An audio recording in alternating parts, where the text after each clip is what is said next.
Hello everyone, welcome back to my channel civil Gyan centre. अगले lecture में आपके स्वागत है, जिसमें हम लोग प्रॉपर्टीज़ ऑफ कंक्रीट डिस्कस करने जा रहे हैं। देखिए, सेवरल प्रॉपर्टीज़ ऑफ कंक्रीट है, जिसमें सबसे इम्पॉर्टेंट एक जो प्रॉपर्टी है वो है वर्केबिलिटी। आज हम लोग इसी के बारे में देखेंगे। हम लोगों ने मैन्युफैक्चरिंग ऑफ कंक्रीट और कंक्रीट का इंट्रोडक्शन देख लिया है। अभी इस अगले लेक्चर में आज हम लोग वर्केबिलिटी देखेंगे। तो देखिए, वर्केबिलिटी है क्या। सबसे पहले एक लेमैन के भाषा में बात करें, वर्केबिलिटी है क्या। तो कंक्रीट को बनाने के बाद वो कितना ईजिली अपने वर्किंग प्लेस पे उसके साथ हम काम कर सकते हैं, या कितना उसके अंदर फ्लूइडिटी है या कोहेसिवनेस है कि वो सेक्शन में मोल्ड हो जाएगा, या उसको मतलब ईजिली वर्केबल, मतलब समझिए कि उससे कितना आराम से काम हो सकता है, उसकी मोबिलिटी कितनी अच्छी है, उसके अंदर एक दूसरे का कंक्रीट के अंदर एक दूसरे के प्रति कोहेसिवनेस कितना अच्छा है, ये रिप्रेजेंट करता है वर्केबिलिटी। तो यहाँ पे वर्केबिलिटी मतलब होता है मोबिलिटी, कि मतलब वो कितना फ्लूइड नेचर का है, कितना ज़्यादा फ्लो हो रहा है उसका, या कितना अच्छे से वो किसी शेप में हम लोग उसको मोल्ड कर पा रहे हैं, मोबिलिटी। दूसरा जो टर्म वर्केबिलिटी को डिफाइन करता है वो है कोहेसिवनेस। कोहेसिवनेस मतलब कि उसके पार्टिकल्स के बीच में कितना सेल्फ अट्रैक्शन है, कोहेसिव है वो, ताकि क्या कहते हैं स्ट्रेंथ मिल सके। तो दूसरा मैटर जो है वर्केबिलिटी में, मोबिलिटी एंड कोहेसिवनेस। तो देखिए, अब कभी कभी आता है कि कंसिस्टेंसी और वर्केबिलिटी में अंतर क्या है। तो वर्केबिलिटी जो है ये दोनों का मिक्सचर है, मोबिलिटी और कोहेसिवनेस का। कि मोबिलिटी भी होनी चाहिए, कि मतलब फ्लूइड की तरह हमारा कंक्रीट ऐसे स्टेट में होना चाहिए कि जिसको हम लोग यूज़ कर सकें। एकदम सेट हो जाएगा तो यूज़ नहीं कर पाएंगे। और उन पार्टिकल्स के बीच में अट्रैक्शन भी होना चाहिए। ये नहीं कि कंक्रीट एकदम बिखर गया, एग्रीगेट अलग जा रहा है, पानी अलग जा रहा है, सीमेंट अलग हो गया। तो पार्टिकल्स के बीच में कोहेसिवनेस भी होना चाहिए। तो दो प्रॉपर्टी को रिप्रेजेंट करता है workability, cohesiveness and mobility. Consistency केवल मोबिलिटी को रिप्रेजेंट करता है। कि अगर कोई बात करेगा कि कंसिस्टेंसी ऑफ कंक्रीट, या हम लोग कंसिस्टेंसी ऑफ सॉलिड भी देखते हैं, तो ये सॉइल सॉलिड भी देखते हैं, तो वहाँ पे केवल फ्लूइडिटी रिप्रेजेंट करता है। Consistency means fluidity only. और वेयर एज वर्केबिलिटी फ्लूइडिटी भी रिप्रेजेंट करता है और कोहेसिवनेस भी रिप्रेजेंट करता है। तो ये बात हो गई। अब वर्केबिलिटी किन फैक्टर्स पे डिपेंड करता है ये देखते हैं। तो देखिए, फैक्टर्स अफेक्टिंग वर्केबिलिटी में सबसे पहला फैक्टर है साइज ऑफ एग्रीगेट। देखिए, साइज ऑफ एग्रीगेट से ऐसे समझिए कि अगर एग्रीगेट का साइज बड़ा होगा, मैं यहाँ बना के दिखाता हूँ। एग्रीगेट का साइज बड़ा होगा तो हम लोग ने सीमेंट में भी देखा है, स्पेसिफिक सरफेस एरिया कम हो जाएगी। एग्रीगेट का साइज बड़ा होगा तो स्पेसिफिक सरफेस एरिया कम हो जाएगी। ठीक है।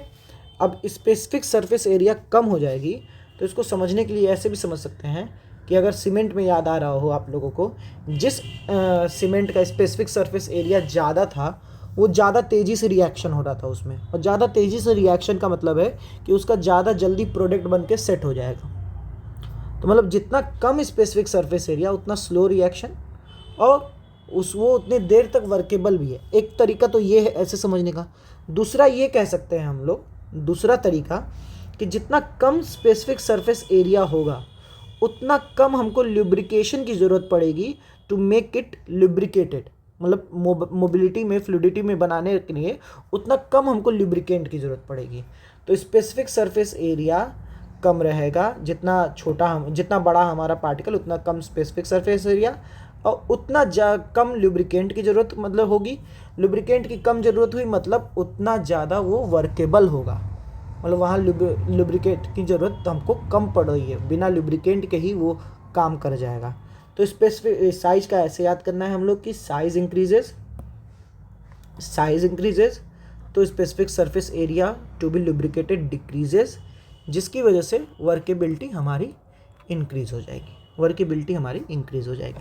और ऐसे भी फील कर सकते हैं। दूसरा तरीका ये है फील करने का कि अगर साइज़ ज़्यादा होगा तो जो भी पार्टिकल्स हैं वो अपने बीच में उनके बीच में फ्रिक्शन कम होगा और हाइड्रेशन कम होगा। हाइड्रेशन कम होने के कारण वो सेट जल्दी नहीं होंगे।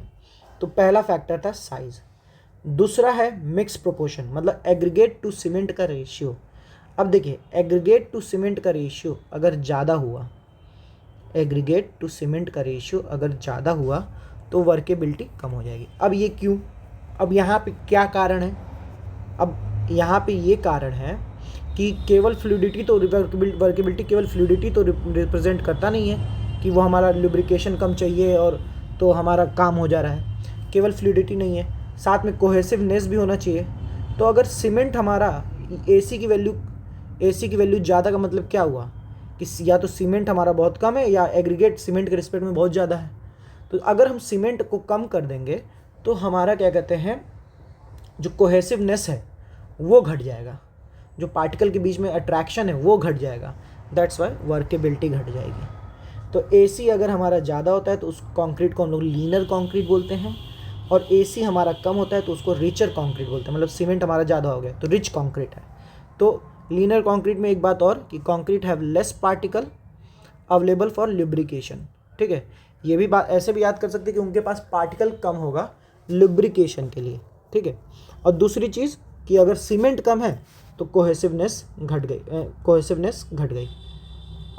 घट जाएगी तो हमारा वर्केबिलिटी घट जाएगा। ठीक है, फिर देखिए ये स्टेटमेंट क्या लिखा है, for workable concrete constant water cement ratio के लिए अगर हम AC इंक्रीज कर रहे हैं, if with a constant water to cement ratio, अगर हम AC इंक्रीज कर रहे हैं, इंक्रीजेज, ठीक है, तो इंक्रीजेज द स्ट्रेंथ। ये एक क्वेश्चन से मिला है कि for workable concrete with constant water to cement ratio with increase in aggregate to cement ratio increases the strength. आगे बात करते हैं third point, water content. Water content, अब देखिए वाटर कंटेंट के क्या साथ सीन क्या है कि पानी ऐड करते जाएंगे तो केवल वो कंसिस्टेंसी बढ़ाता है, पानी ऐड करते जाएंगे तो केवल वो कंसिस्टेंसी बढ़ाता है।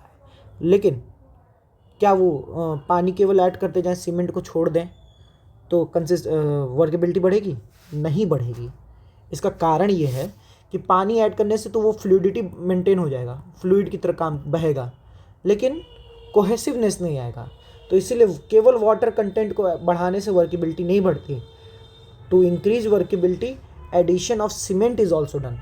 हमको सीमेंट भी ऐड करना पड़ता है सच दैट कि वाटर टू सीमेंट रेशियो जो हो वो कांस्टेंट हो, water to cement ratio constant हो, तब जाके वर्केबिलिटी हमारी बढ़ेगी। ठीक है, सो ये हो गया फैक्टर्स अफेक्टिंग वर्केबिलिटी।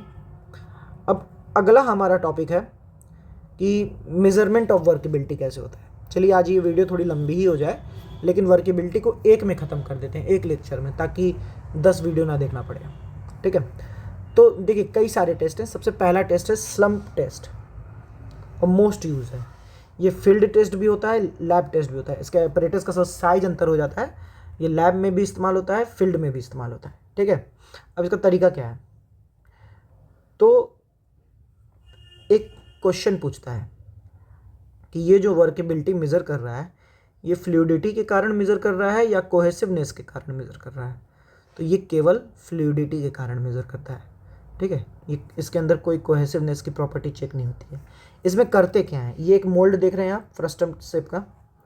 इस फ्रस्टम शेप के मोल्ड को हम लोग कंक्रीट से भरते हैं सच दैट कि 4 लेयर में हम लोग भरते हैं, 1 2 3 4, और हर लेयर को हम लोग 25 नंबर ऑफ ब्लोज से कॉम्पैक्ट करते हुए भरते जाते हैं। एक बार जब पूरा भर गया, और टैंपिंग रॉड से हम लोग वही कॉम्पैक्शन करते रहेंगे, एक बार जब पूरा भर गया तब इस मोल्ड को हटाते हैं, इस मोल्ड को हटाते हैं। तो अगर आप यहाँ देख रहे हो तो अगर मोल्ड में कंक्रीट है तो वो ऐसे कॉम्पैक्ट हो चुका रहा होगा। जैसे ही हटाएंगे तो जो इसके अंदर अपने पार्टिकल्स हैं, क्योंकि वो अभी लूज स्टेट में ही है, सेट तो हुए नहीं है, कुछ नीचे गिरेंगे, तो कुछ ऐसा साइज में डिफरेंस आ जाएगा। तो जो डिफरेंस ऑफ हाइट आएगा उसी को हम लोग बोलते हैं स्लम्प वैल्यू। और स्लम्प वैल्यू कितना ज़्यादा है वही प्रोपोर्शनैलिटी हो जाता है वर्केबिलिटी के। अगर वो ज़्यादा वर्केबल कंक्रीट होगा तो मतलब ज़्यादा वो फ्लूइड है, हाँ, ज़्यादा उसके अंदर बहने की टेंडेंसी है, तो वो ज़्यादा नीचे तक गिर जाएगा। अगर एकदम फ्लूइड है ही नहीं, एकदम स्टिफ है कंक्रीट, तो एकदम जैसे ही हटाए केवल ऐसा शेप लिए हुए बना रहेगा, गिरेगा ही नहीं नीचे, तो स्लम्प वैल्यू कम आएगी। तो ये स्लम्प टेस्ट में ऐसे मेज़र होता है। हर एक, फिर से एक बार बात कर लेते हैं कि हम लोग मोल्ड को, फ्रस्टम मोल्ड को, जिसका डायमेंशन देख लीजिए, डायमेंशन भी पूछ सकता है। Lower diameter 20 centimetre, upper 10 centimetre, total height 30 centimetre, handle की height 10 centimetre, tamping rod 60 centimetre height और 16 सेंटीमीटर डाया। तो इसको 4 लेयर में हम लोग फ्रस्टम को फिल करते हैं और 25 नंबर ऑफ ब्लोज देते हैं।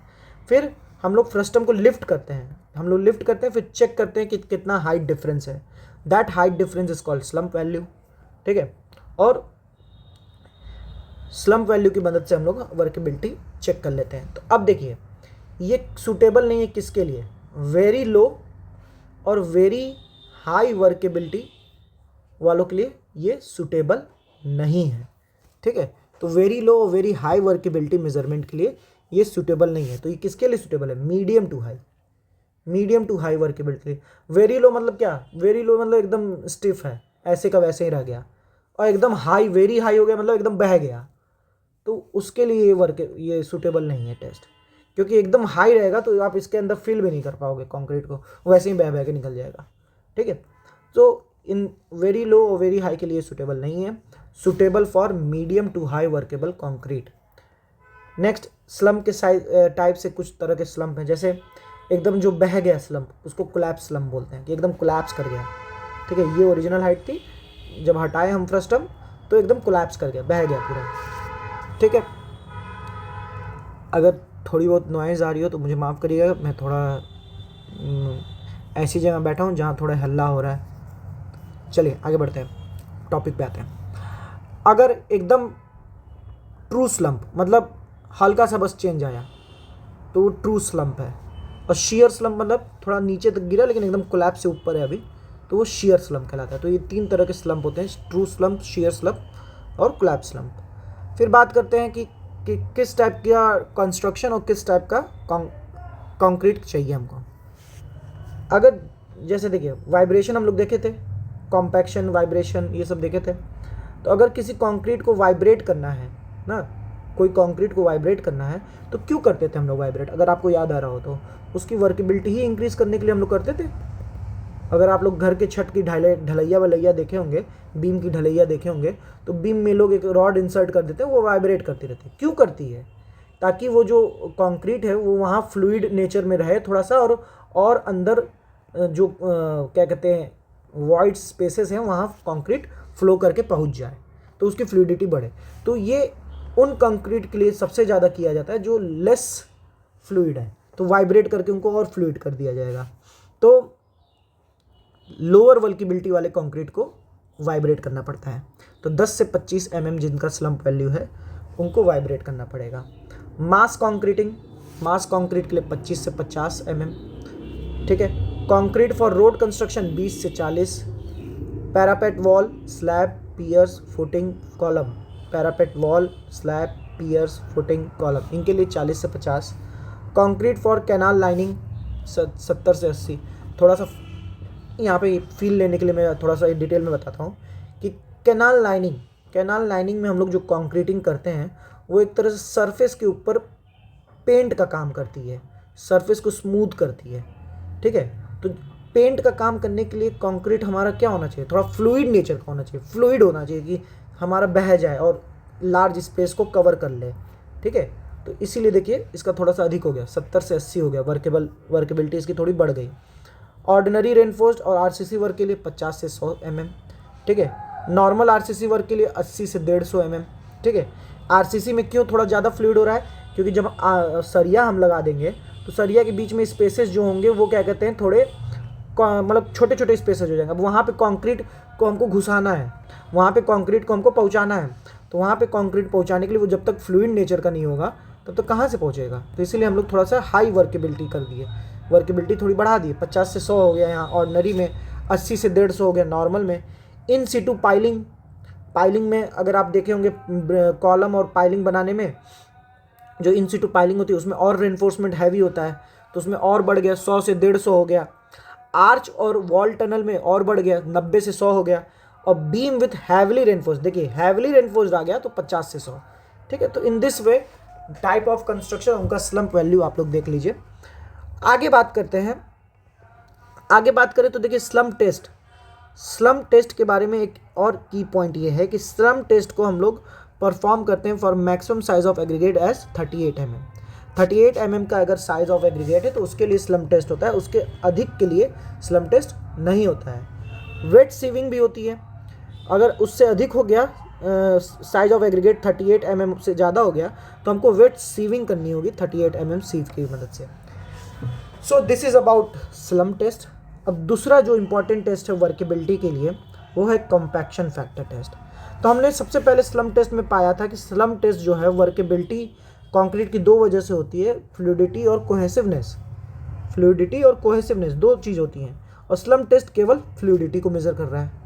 यहाँ पे बात करते हैं कॉम्पैक्शन टेस्ट जो होता है वो measure workability due to both consistency and cohesiveness, मतलब फ्लूइडिटी और कोहेसिविटी दोनों की वजह से जो वर्केबिलिटी है वो मेज़र करता है हमारा कॉम्पैक्शन फैक्टर टेस्ट। अब इसमें करते क्या है, अब इसमें देखिए ये अरेंजमेंट होता है, ये फ्रस्टम शेप का एक बकेट होता है, ये भी बकेट होता है, ये कोनिकल शेप का जार होता है। ठीक है, होता क्या है, यहाँ पे हम लोग कंक्रीट डालते हैं, फिर वो धीमे धीमे यहाँ पे कैप रहता है, वो खुद यहाँ से खुल जाता है, वो अपने आप धीमे धीमे इसमें गिरता है, फिर इसमें गिरता है, फिर इसमें आ जाता है।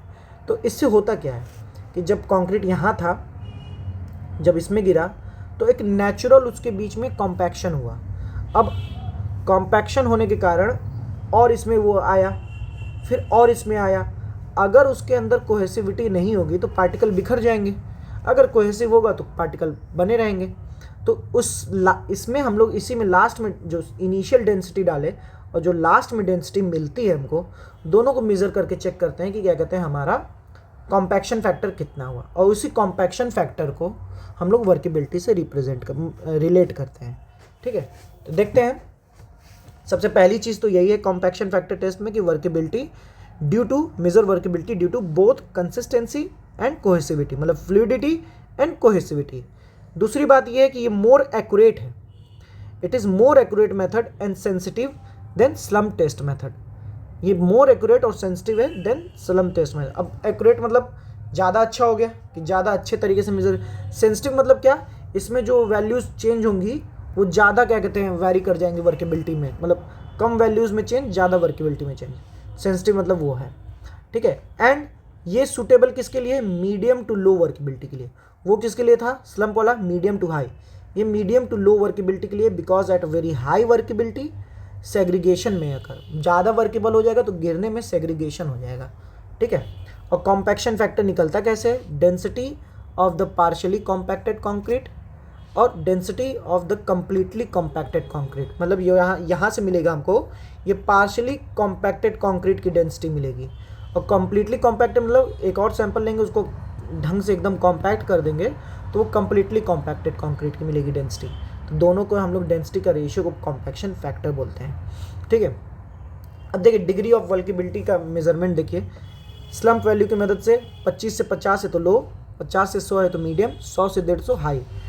इसी के करस्पॉन्डिंग कंपैक्शन फैक्टर में देखिए ये फ्रैक्शन में रहता है 0.80 टू 0.85, 0.85 टू 0.92, 0.92 टू 0.95। और एक चीज़ और मैं बोल दूँ, हो सकता है क्वेश्चन में पूछ दे, अगर पूछ दे कि कॉम्पैक्शन फैक्टर 0.80 है तो वर्केबिलिटी स्लम्प वैल्यू में कितना होगा, तो इसी के करस्पॉन्डिंग जो ये 25 है यही होगा।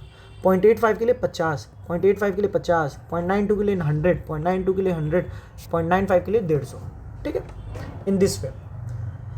तो ये हो गया कॉम्पैक्शन फैक्टर। दो मेथड हमने देख लिए। तीसरा मेथड वीबी कंसिस्टोमीटर टेस्ट, वीबी कंसिस्टोमीटर टेस्ट।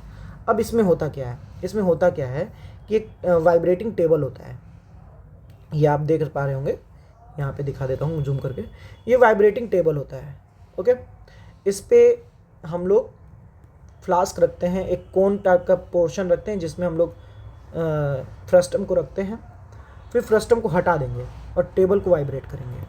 ठीक है, टेबल वाइब्रेट होगा, फिर हम लोग टाइम मेज़र करेंगे और देखेंगे जैसे हम वाइब्रेशन शुरू हुआ और फ्रस्टम हटा, टाइम मेज़र करना शुरू कर देंगे और देखेंगे पहले तो शेप हमारा कुछ ऐसा था, वो टाइम जिस पे ये कंप्लीट क्या कहते हैं सिलेंडर का शेप ले ले कंक्रीट हमारा, वो टाइम हम लोग मेज़र करेंगे। ठीक है, अब खुद सोचिए, अब आप ऐसे सोचिए एकदम लेमैन की तरह कि अगर हम पानी इसमें भरें, पानी एकदम हाईली फ्लूइड होता है, हाईली फ्लूइड होता है ना, कंप्लीटली फ्लूइड नेचर है। और जैसे ही फ्रस्टम हटाएंगे तो बहुत कम सेकेंड, माइक्रो सेकेंड में ये क्या कहते हैं, सिलेंडर का शेप ले लेगा, हाँ या ना, ठीक है। अब सोचिए कि हम इसमें गिट्टी केवल भर दें, गिट्टी, बड़े बड़े गिट्टियाँ रख दिए जो कि क्या कहते हैं एकदम लेस फ्लूइड नेचर के हैं, सॉलिड है, फ्लूइड नेचर के सॉलिड है, तो इनको हिलाने में समय लगेगा, तब जाके ये अपना क्या कहते हैं सिलेंडर का शेप लेंगे, ठीक है। तो यहाँ पे हम लोग जो टाइम मेज़र कर रहे हैं, गिट्टी वाले केस में टाइम ज़्यादा लगा और पानी वाले केस में टाइम कम लगा। तो जो हाईली वर्केबल होगा, जो हाईली फ्लूइड होगा, हाईली फ्लूइडिटी होगी जिसमें, हाँ, या बोलूँ मैं हाईली कंसिस्टेंसी जिसमें होगी, उसको टाइम बहुत कम लगेगा सिलेंडर का शेप लेने में। लेकिन जिसकी वर्केबिलिटी कम है, वर्केबिलिटी कम मतलब फ्लूइडिटी कम है, फ्लूइडिटी कम है, तो उसको समय लगेगा सिलेंडर का शेप लेने में। तो यही टाइम को हम लोग मेजर करेंगे। देखिए लिखा गया है, the time eight which concrete changes its shape from frustum two cylinder और वाइब्रेटिंग टेबल के शेप में आ जाए, उसको हम लोग बोलते हैं वीबी डिग्री। और वीबी डिग्री जो होता है वो इन्वर्सली प्रोपोर्शनल टू वर्केबिलिटी होता है। अगर वीबी डिग्री ज़्यादा आ रहा है मतलब हमको ज़्यादा समय लग रहा है, मतलब वो फ्लूइड कम है मतलब वर्केबल कम है, ठीक है। और ये सूटेबल किसके लिए है, ये लो टू वेरी लो वर्केबिलिटी के लिए सूटेबल है, क्योंकि हम लोग आराम से, बहुत हाई के लिए नहीं सूटेबल है, क्योंकि बहुत हाई होगा तो माइक्रो सेकेंड में फट से वो सिलेंडर के शेप में आ जाएगा, तो हम लोग क्या मेज़र कर पाएंगे, कुछ मेज़र नहीं कर पाएंगे।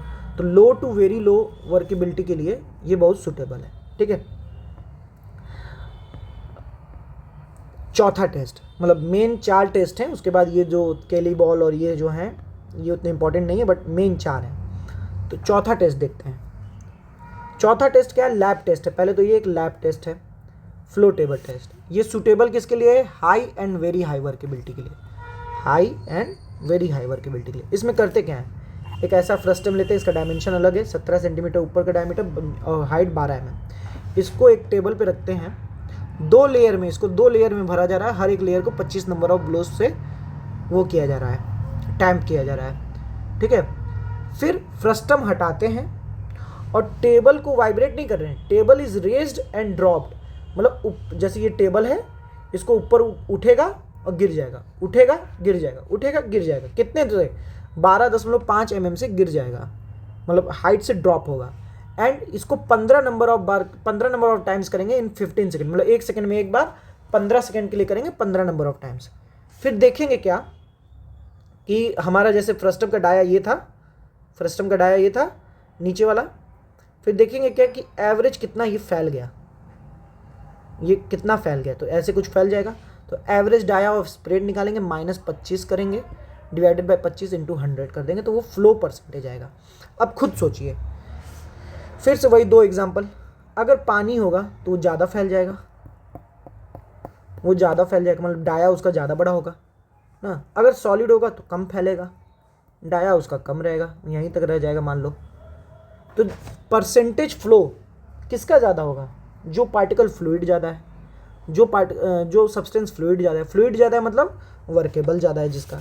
तो यहाँ पे जो फ्लो परसेंटेज निकलता है, that is average dia of spread -25 divided by 25 into 100 25 क्या है, 25 ये नीचे की डाया है, इंटू 100 करने के बाद जो परसेंटेज फ्लो निकल रहा है, that is directly proportional to workability. अब यहाँ पे ध्यान रखना है, वीबी में जो टाइम निकल रहा था वो इन्वर्सली प्रोपोर्शनल था, और यहाँ पे जो फ्लो परसेंटेज निकल रहा है ये डायरेक्टली प्रोपोर्शनल टू वर्केबिलिटी है, और ये 0 से 150% के बीच में आती है, ठीक है।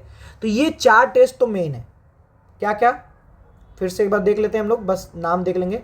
स्लम टेस्ट केवल इसका की पॉइंट यही है कि केवल एक कंसिस्टेंसी की वजह से मेजर कर रहा है वर्केबिलिटी को। जैसे ही हटाएंगे जो शेप लेगा उसमें हाइट का डिफरेंस लेके उसको स्लम्प वैल्यू बोलते हैं। स्लम्प वैल्यू के बेसिस पे वर्केबिलिटी डिफाइन हो जाएगी। डिफरेंट कंस्ट्रक्शन हम लोगों ने देखे, डिफरेंट स्लम्प वैल्यूज के लिए, हैवली रेनफोर्स के लिए ज़्यादा वर्केबल कंक्रीट चाहिए, ठीक है। फिर दूसरा नंबर का टेस्ट था compaction factor test. Compaction factor test दोनों की वजह से कंसिस्टेंसी और कोहेसिविटी, मतलब फ्लूइडिटी और कोहेसिविटी दोनों की वजह से क्या कहते हैं वर्केबिलिटी को चेक कर रहा था, ठीक है। ये ज़्यादा एक्यूरेट था, लेकिन ये ज़्यादा सेंसिटिव भी था, कम वैल्यूज़ के चेंज में वर्केबिलिटी ज़्यादा चेंज हो जाएगी, ठीक है। फिर बात करें कंपैक्शन फैक्टर, निकलता क्या है, density of partially compacted concrete divided by density of completely compacted concrete. फिर बात करते हैं डिग्री ऑफ वर्केबिलिटी, ये हम लोग ने देख ही लिया था कि degree of workability, slump value और कंपैक्शन फैक्टर की मदद से, ये दोनों देखिए, इन चारों में भी ना ये दोनों बहुत इंपॉर्टेंट है, तो इन दोनों को बहुत इंपॉर्टेंट के साथ देखिएगा, इन चारों में भी ये दोनों बहुत इंपॉर्टेंट है, ठीक है। फिर तीसरे नंबर का टेस्ट था वीबी टेस्ट। इसमें हम लोग क्या कहते हैं, जो टाइम मिल रहा था कि क्या कहते हैं फ्रस्टम शेप से सिलेंडर के शेप में आने में, उसको नाप रहे थे। Inversely proportional to the workability था वो टाइम, ठीक है, वीबी डिग्री बोल रहे थे उसको।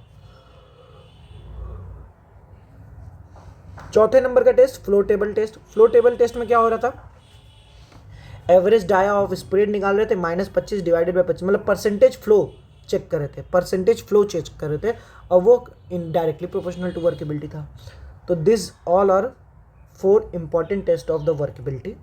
अब कुछ अदर टेस्ट भी हैं, जैसे एक कैली बॉल टेस्ट है, इसके लिए बस इतना जो चीज़ इसमें लिखा है कि एक सिंपल फील्ड टेस्ट है ये ऑफ इंडेंटेशन। इसमें ऐसे कुछ क्या कहते हैं कंक्रीट रख देंगे, एक ये हेमिस्फेरिकल शेप का रहता है मेटल हेमिस्फेयर, जिसका वेट 13.6 kg होता है, उसको इस पर रख देते हैं और फिर देखते हैं कि कितना इंडेंट आ रहा है, ठीक है, मतलब कितना उस पर छाप छोड़ रहा है वो। तो वही है simple field test of indentation. Penetration of ball in concrete हम लोग चेक करते हैं when freely placed on the concrete, मतलब हमारा फ्रीली हमेशा छोड़ दिया गया उसके ऊपर। फिर नोट देखो, Kelly ball test is field test है and is more accurate and give quicker results. Accurate भी है, क्विकर रिजल्ट देता है as compare to slump test. 15 second में ये दे देता है, क्योंकि 15 सेकंड के लिए हम लोग चेक करते हैं। के स्लम्प इसका डिसएडवांटेज भी है। डिसएडवांटेज क्या है कि इसके लिए required large number of samples ज़्यादा चाहिए कैली बॉल टेस्ट करने के लिए, लार्ज नंबर ऑफ सैंपल्स, ठीक है, ये डिसएडवांटेज है, ठीक है। और ये थिन सेक्शन जो होगा उसके लिए इस्तेमाल नहीं हो सकता, क्योंकि जो हेमिस्फीयर है वो ज़्यादा पेनिट्रेट कर जाएगा तो थिन सेक्शन आपका ख़राब हो, मतलब थिन सेक्शन तो गया फिर काम से, तो थिन सेक्शन के लिए नहीं है। के स्लम्प टेस्ट में देखिए एक डिस्क फ्लोटर होता है, मूवेबल रॉड होता है जिसमें मेजरिंग स्केल भी कनेक्टेड रहती है। It is use to measure the slump value directly in 1 minute after the intersection of tester. ये डायरेक्ट 1 मिनट में ही स्लम्प वैल्यू को मेज़र कर देता है जब हम लोग उसको इंसर्ट करते हैं फ्रेश कंक्रीट में, ठीक है। This test can also be use to measure relative workability of concrete. Relative workability of concrete के लिए किसको इस्तेमाल कर सकते हैं, के स्लम्प टेस्ट को। तीसरा बात, के slump test is very important, very simple, practical and economical both in field and lab. Field और लैब दोनों में काम होता है। It can be use to measure slump in 1 minute in cylinder, bucket, slab etcetera, ठीक है, ये हो गया। अब देखिए कुछ चीज़, ये एक लास्ट टेबल है,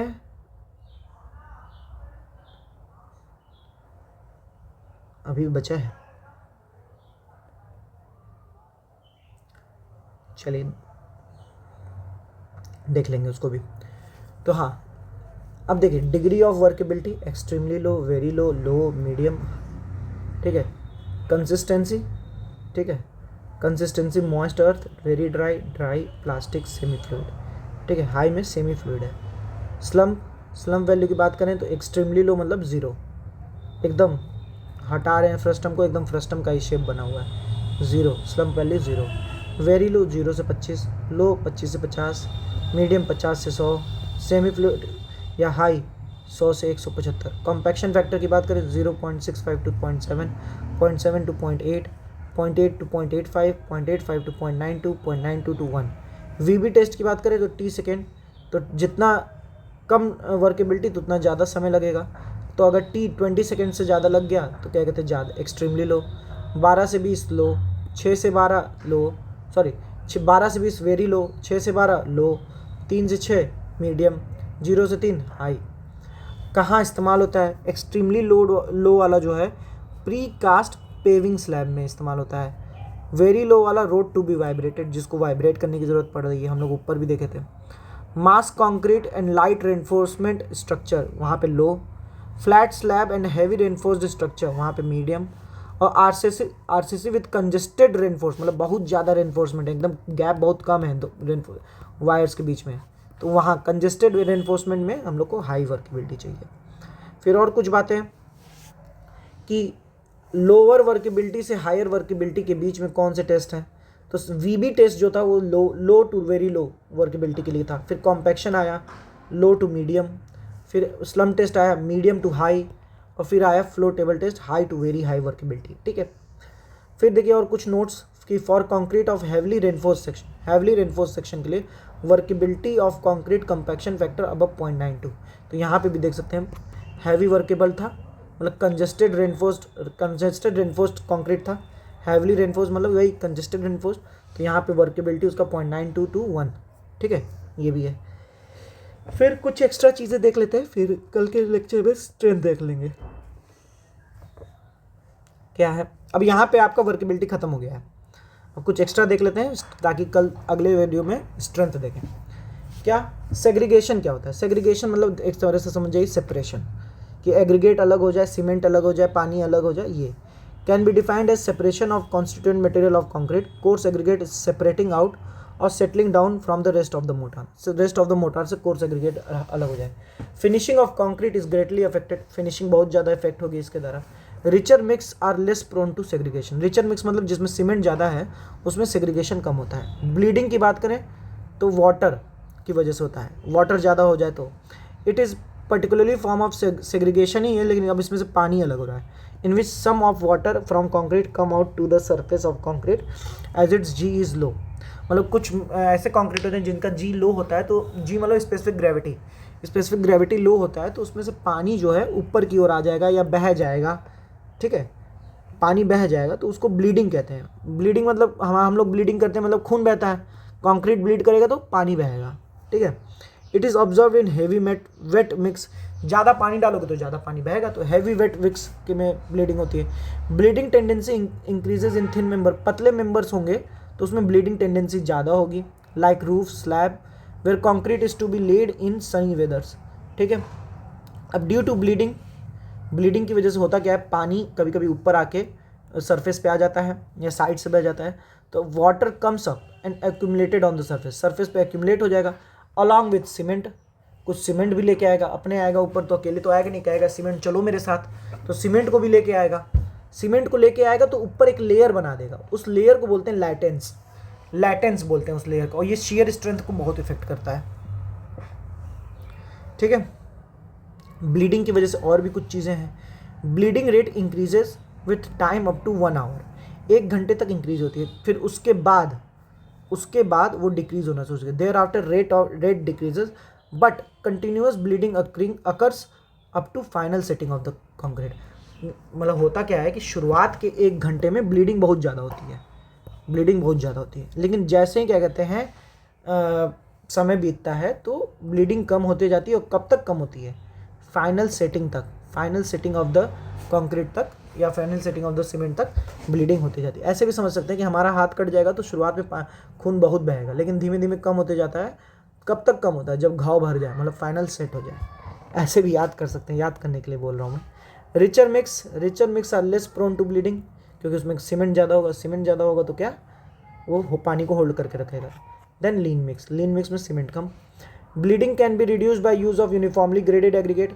अब यूनिफॉर्मली ग्रेडेड एग्रीगेट की मदद से ब्लीडिंग को रिड्यूस किया जा सकता है। कैसे? यूनिफॉर्मली ग्रेडेड एग्रीगेट का मतलब होता है कि हर एक साइज के एग्रीगेट पर हैं, तो उनके वॉइड्स में छोटे वाले आ जाएंगे, उनके वर्ड्स में उससे छोटे आ जाएंगे, ऐसे उनसे छोटे वाले में उनसे छोटे आ जाएंगे। ऐसे करके वाइड्स बहुत कम बचेगा तो पानी बहुत कम जमा होगा, पानी जमा कम जब होगा तो क्या कहते हैं, ब्लीडिंग कम होगी। और भी कई चीज़ें हैं। एयर एंट्रेनिंग एजेंट इस्तेमाल कर लें, उनके कारण ब्लीडिंग कम होगी। पुजोलोना फाइनर एग्रीगेट काम कर लें, उनके कारण। फाइनर सीमेंट इस्तेमाल करें, उनके कारण ब्लीडिंग को घटाया जा सकता है। ब्लीडिंग इंक्रीज किसके द्वारा होगी? ब्लीडिंग इंक्रीज होती है एक्सेलरेटर्स के द्वारा। एक्सेलरेटर जो रेट बढ़ाते हैं उनके द्वारा ब्लीडिंग इंक्रीज होती है। जैसे कैल्शियम क्लोराइड को ऐड कर देंगे तो ब्लीडिंग इंक्रीज हो जाएगी। ठीक है, फिर आता है सेटिंग टाइम ऑफ कंक्रीट। अब देखिए, setting time of concrete setting time of cement से अलग है। ये टोटली डिपेंड करता है वाटर सीमेंट रेशियो पे, टेम्परेचर कंडीशन पे, टाइप ऑफ सीमेंट पे, यूज़ ऑफ मिनरल पे, एडमिक्सचर पे, प्लास्टिसाइजर्स पे। इन सारी चीज़ों पे water cement ratio, temperature, type of cement, mineral used, admixture used and plasticiser use, इन सब चीज़ों पे वो डिपेंड करता है। ठीक है, इसको मेज़र करते हैं कि एक नीडल के बीच अंदर रखते हैं, needle is penetrated up to 25 mm and the time at which resistance due to penetration is 3.5 MPa and 27.6 MPa comes out to be considered as IST and FST। मतलब क्या करते हैं कि पेनिट्रोमीटर इस्तेमाल होता है, पेनिट्रोमीटर की नीडल जो होती है उसको हम लोग पेनिट्रेट करते हैं कंक्रीट में, और वो टाइम नोट करते हैं जिस टाइम पे जो रेजिस्टेंस कंक्रीट ऑफर कर रहा है वो 3.5 MPa मतलब न्यूटन पर mm स्क्वायर एंड 27.6 MPa हो। तो 3.5 वाले MPa के टाइम के करस्पॉन्डिंग को हम लोग बोलते हैं IST इनिशियल सेटिंग टाइम, और 27.6 वाले को बोलते हैं हम लोग FST फाइनल सेटिंग टाइम, और जो नीडल होती है वो 25 mm की होती है। ठीक है। Strength of concrete is much lower than the theoretical strength of concrete due to several flaw in it. अब ये बोल रहा है कि जो हम लोग थ्योरेटिकल स्ट्रेंथ निकाल रहे हैं ओरिजिनली कंक्रीट की जो स्ट्रेंथ होती है उससे बहुत कम होती है कई कारणों की वजह से। पहला तो वाटर सीमेंट रेशियो है, तो वाटर सीमेंट रेशियो को हम लोग ने ऊपर भी देख लिया, सीमेंट में भी देख लिया कि एब्राम्स लॉ के अनुसार वाटर सीमेंट रेशियो के इन्वर्सली प्रोपोर्शनल है strength is inversely proportional to water cement ratio, जितना ज़्यादा पानी उतना कम स्ट्रेंथ। ठीक है। जेल स्पेस रेशियो की बात करें, जेल स्पेस रेशियो भी हम लोग देखे थे कि x³ के डायरेक्टली प्रोपोर्शनल था स्ट्रेंथ। ठीक है। जेल स्पेस रेशियो भी हम लोग देख चुके हैं सीमेंट में। यहाँ जो एक चीज़ देखनी है वो है maturity of concrete. Last topic, maturity of concrete क्या कह रहा है? मैच्योरिटी ऑफ कंक्रीट बोल रहा है कि strength of concrete does not only depend on the time but also the temperature. मतलब हमारा जो टेम्परेचर है सराउंडिंग का उसके ऊपर भी बहुत डिपेंड करेगा, केवल टाइम पे नहीं कि टाइम हमारा सेट हो रहा है, ये हो रहा है, वो ये नहीं, टेम्परेचर क्या है उस समय उस पर भी। तो मैच्योरिटी हम लोग कैलकुलेट करते हैं, मैच्योरिटी कैलकुलेट होती है टाइम इंटू टेम्परेचर से, टाइम इंटू टेम्परेचर निकालेंगे तो मैच्योरिटी उसकी यूनिट होगी डिग्री सेल्सियस आवर या degree Celsius day. Reference temperature hydration of concrete के लिए हम लोग लेते हैं -12 या से -10 डिग्री के बीच में, एवरेज मान लो -11 डिग्री, इसको डेटम मानते हैं हम लोग। फिर standard calculation are done for maturity of cement 19,800 degree Celsius per hour. तो ये स्टैंडर्ड एक तरह से मैच्योरिटी वैल्यू है 19,800 degree Celsius hour. Thermal coefficient 8 × 10⁻⁶ से 10 × 10⁻⁶ तक होता है। फिर एक क्वेश्चन है, जैसे देखिए एक सैंपल है जिसका क्योरिंग किया जा रहा है 18 डिग्री सेल्सियस पे, 28 डेज स्ट्रेंथ बतानी है हमको जब वो फुली मैच्योर्ड हो जाए। तो हमको टेम्परेचर दे दिया है, तो टेम्परेचर के बीच में डिफरेंस कितना हो जाएगा? स्टैंडर्ड डेटम कितना था? -11, तो 18 -11 इक्वल टू हो जाएगा 29, तो 28 × 24 × 29, तो ये आ गया 19,488 डिग्री सेल्सियस आवर। तो this is all about today's lecture. हम लोगों ने आज वर्केबिलिटी पढ़ा, वर्केबिलिटी के बाद वर्केबिलिटी के फैक्टर्स क्या अफेक्ट कर रहे हैं वो पढ़ा, उसके टेस्ट क्या है वर्केबिलिटी के वो पढ़ा, मैच्योरिटी क्या होती है ये देखा हम लोगों ने, सेटिंग टाइम ऑफ कंक्रीट देखा, ब्लीडिंग देखा, सेग्रीगेशन देखा। तो ये सारी चीज़ें हो गई। अब अगले वीडियो में स्ट्रेंथ की बात कर लेंगे हम लोग, फिर हमें लगता है इस कंक्रीट में कुछ बचेगा नहीं। तो अगले वीडियो में मिलते हैं। आपको अगर हमारा वीडियो अच्छा लगे तो हमारे चैनल को सब्सक्राइब करिए, हमारे साथ जुड़िए, सिविल ज्ञान के साथ पढ़ते रहिए। चलिए, धन्यवाद।